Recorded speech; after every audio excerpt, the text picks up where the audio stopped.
Hello मेरे प्यारे बच्चों, कैसे हो आप सब लोग। मैं आशा करती हूँ आप सब लोग बहुत अच्छे से होंगे। तो आज की कक्षा में हम लोग क्या पढ़ने वाले हैं? आज की कक्षा में हम लोग पढ़ने वाले हैं हमारा हिंदी व्याकरण।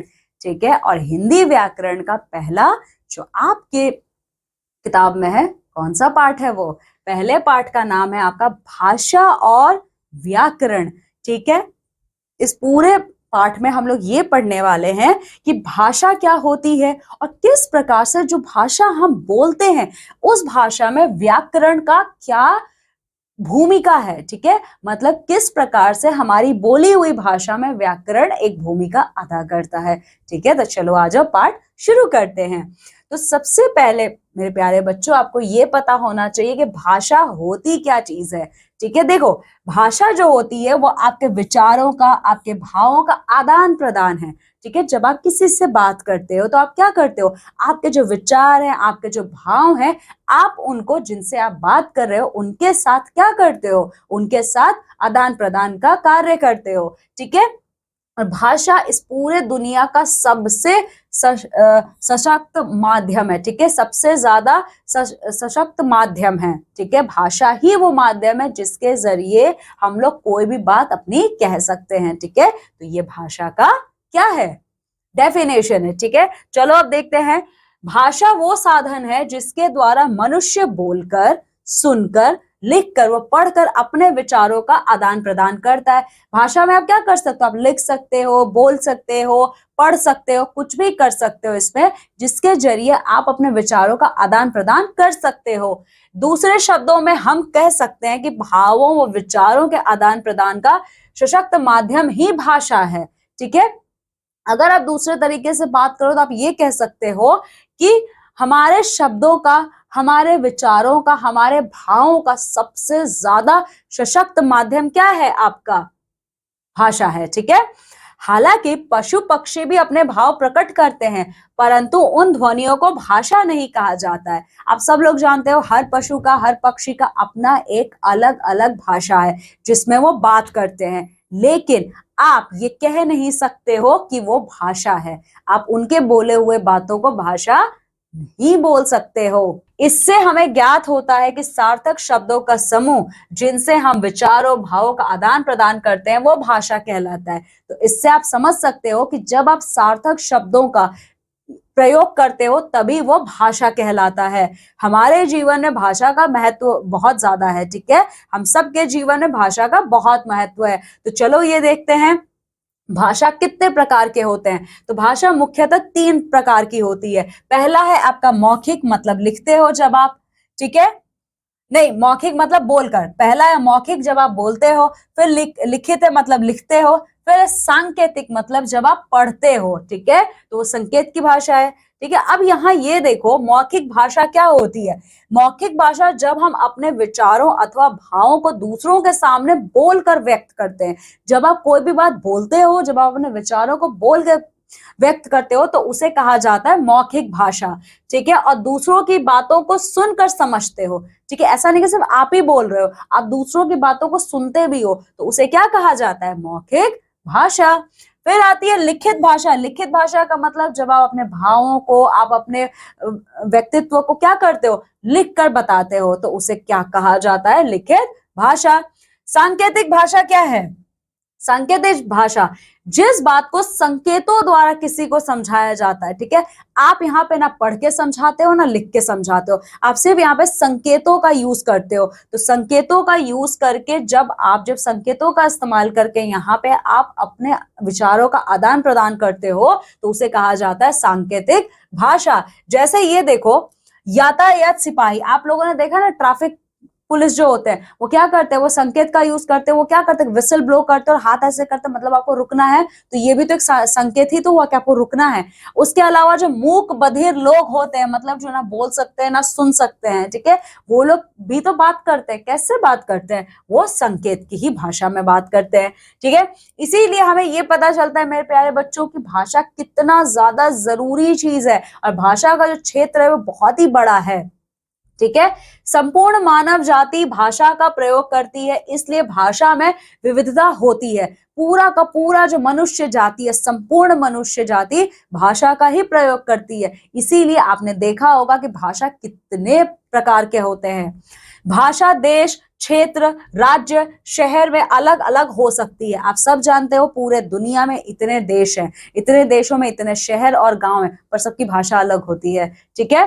भारत में तो एक उक्ति मशहूर है कि कोस कोस पर बदले पानी, चार कोस पर वाणी। ठीक है। देखो हमारे भारत में, ठीक है, हमारे भारत में इतने ज्यादा यहाँ पे क्या राज्य हैं और इतने सारे यहाँ पे जनजातियां हैं, इसी वजह से हमारे भारत में बहुत सी भाषाएं बोली जाती हैं। यहाँ पे तक बड़ा ही मशहूर पंक्ति भी बोला जाता है। क्या वो पंक्ति बोला जाता है हमारे देश को लेके? कोस कोस पर बदले पानी, ठीक है, चार कोस पर वाणी।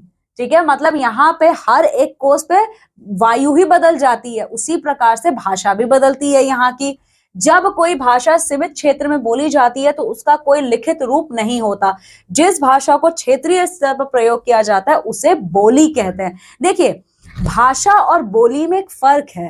ठीक है, अभी जो हम लोग बोल रहे हैं ना, ये बोली है, इसे भाषा नहीं कहेंगे। ठीक है, तो बोली और भाषा में क्या फर्क है?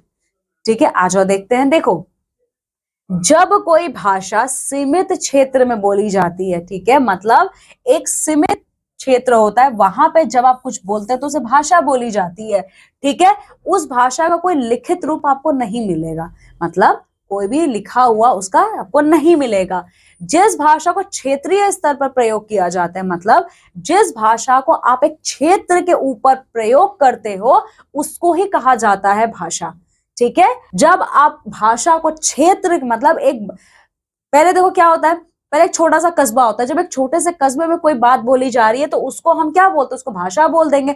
लेकिन जब वही भाषा एक पूरे राज्य में बोली जाएगी तो उसको कहा जाता है बोली।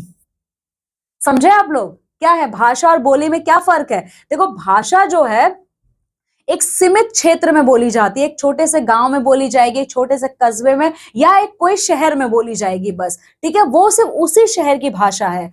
लेकिन जब वही भाषा बड़े बड़े का रूप ले लेती है, जब उसे राज्य में या नेशनल लेवल पे जब बोला जाता है तो उसे हम बोली कहते हैं। ठीक है, हमारे भारत में बहुत सी बोलियां हैं, जैसे आप देख सकते हो कौन कौन सी बड़ी ही मशहूर बोलियां हैं। ब्रज की बोली, ठीक है, ब्रज मंडल की जो बोली है वो है आपकी, अवधी है, खड़ी बोली है, भोजपुरी, बुंदेलखंडी, मैथिली, छत्तीसगढ़ी आदि। तो आप देख रहे हो इन सब का क्या, जैसे देखो ब्रज जो है और अवधी जो है, ये दोनों आपका उत्तर प्रदेश का भाषा है। लेकिन ब्रज जो है ना आपका वृंदावन मथुरा के तरफ बोला जाता है, अवधी आपकी लखनऊ के तरफ की भाषा है। ठीक है, तो उसी तरीके से जो खड़ी बोली है वो हिंदी भाषी क्षेत्र में बोली जाती है।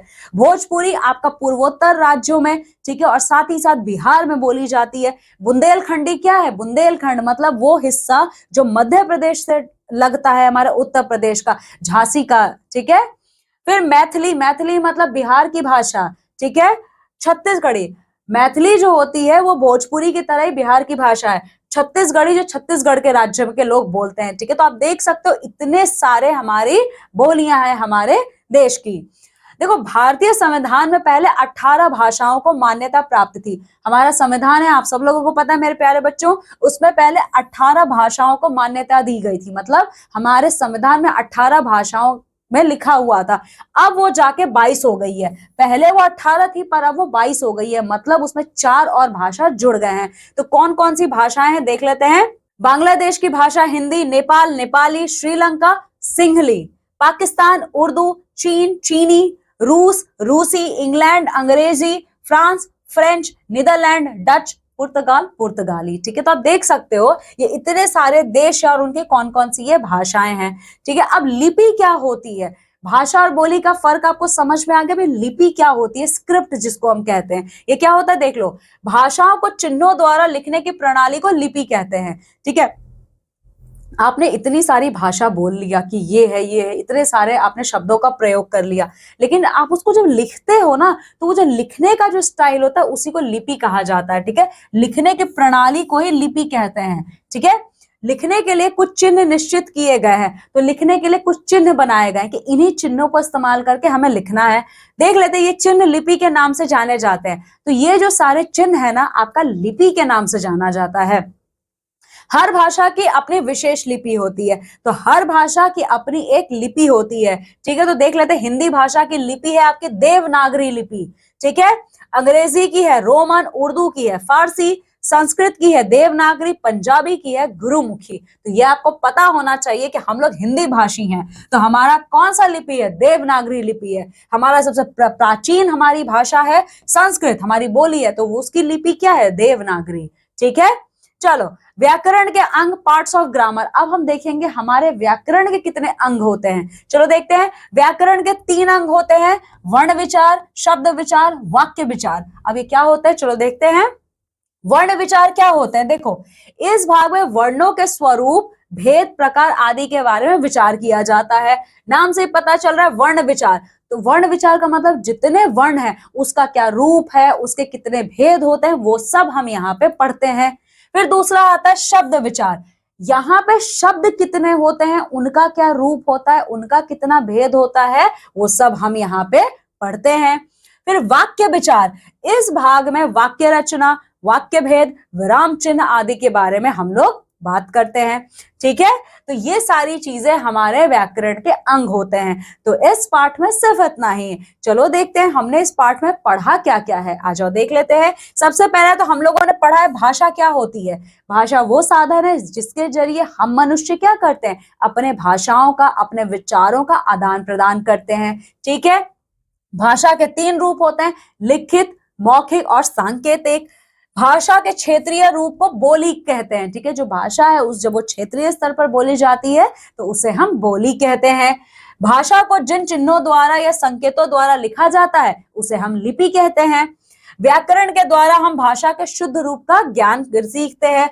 व्याकरण के 3 अंग होते हैं, वर्ण विचार, शब्द विचार और वाक्य विचार। ठीक है, तो ये सारी चीजें हमने इस पाठ में पढ़ा है। तो अब आपको क्या करना है मेरे प्यारे बच्चों, इस पाठ को फिर से पुनः आपको पढ़ना है और जितना भी अभ्यास कार्य यहाँ पर दिया हुआ है वो आपको करना है। मैं अब आपसे विदा लेती हूँ और मैं आपसे आपकी अगली कक्षा में मिलूंगी एक नए पाठ के साथ। तब तक आप लोग इस पाठ को रिवाइज करिएगा और अपना खूब सारा ख्याल रखिएगा। बाय।